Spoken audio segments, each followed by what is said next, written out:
പ്രിയപ്പെട്ടവരെ, നമ്മുടെ ശരീരം മായയല്ലയോ, നമ്മുടെ ലാവണ്യവും നമ്മുടെ യൗവനവും മായയല്ലയോ, നമ്മുടെ സമ്പത്തും മായയല്ലയോ, നമ്മുടെ ആയുസ്സും മായയല്ലയോ? ഇതാ കണ്ണടച്ച് തുറക്കുന്നതിന് മുമ്പ് നമ്മുടെ ജീവിതം അവസാനിച്ചു പോവുകയാണ്.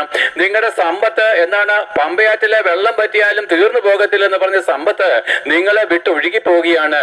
പ്രിയപ്പെട്ടവരെ, സൗന്ദര്യത്തില് അഹങ്കരിച്ച സഹോദരിമാരെ, ആരോഗ്യത്തിൽ അഹങ്കരിച്ച യൗവനക്കാരെ, നിങ്ങളുടെ ആരോഗ്യവും നിങ്ങളുടെ സൗന്ദര്യവും ഇല്ലാതെയായിട്ട് തീരത്തില്ലയോ?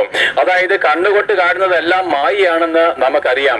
അതായത് മാഞ്ഞു പോകുന്നതായിരിക്കുന്ന നമ്മുടെ വ്യർത്ഥമായിരിക്കുന്ന ജീവിതം വിട്ട് ഒരു നാൾ ഈ ഭൂമിയിൽ നമ്മൾ മരിക്കുമെന്നും മരിച്ചതിന് ശേഷം നമ്മളെല്ലാം മായയല്ലാത്ത ഒരു ശരീരം, അതായത് നശിച്ചു പോകാത്ത ഒരു ശരീരം പ്രാപിച്ചുകൊണ്ട്, ആത്മീയ ശരീരം പ്രാപിച്ചുകൊണ്ട് ദൈവപുത്രനായിരിക്കുന്ന യേശുക്രിസ്തുവിന്റെ മുമ്പില് നമ്മുടെ പാപത്തിന്റെ ശിക്ഷ ഏൽപ്പാനായിട്ട് നിൽക്കുമെന്നും, അന്ന് പ്രിയപ്പെട്ടവരെ ഭൂമിയിൽ ചെയ്ത എല്ലാ, അതായത് മായയായിരിക്കുന്ന ലോകത്തിൽ ചെയ്ത എല്ലാ വ്യർത്ഥവും പാപവുമായിരിക്കുന്ന കാര്യങ്ങളെ വെളിപ്പെടുത്തി അവൻ നമ്മളെ സ്വർഗവാസത്തിന് യോഗ്യമല്ലാതായിട്ട് കണ്ടതുവഴി നമ്മളെ പിശാചിനും അവന്റെ ദൂതന്മാർക്കും ഒരുക്കപ്പെട്ടിരിക്കുന്ന നിത്യ നരകാഗ്നിയിലേക്ക് തള്ളിക്കളയും എന്നുള്ള സത്യം ഞങ്ങൾ അറിഞ്ഞിരിക്കെ നിങ്ങളോട് ഘോഷിക്കുകയാണ്.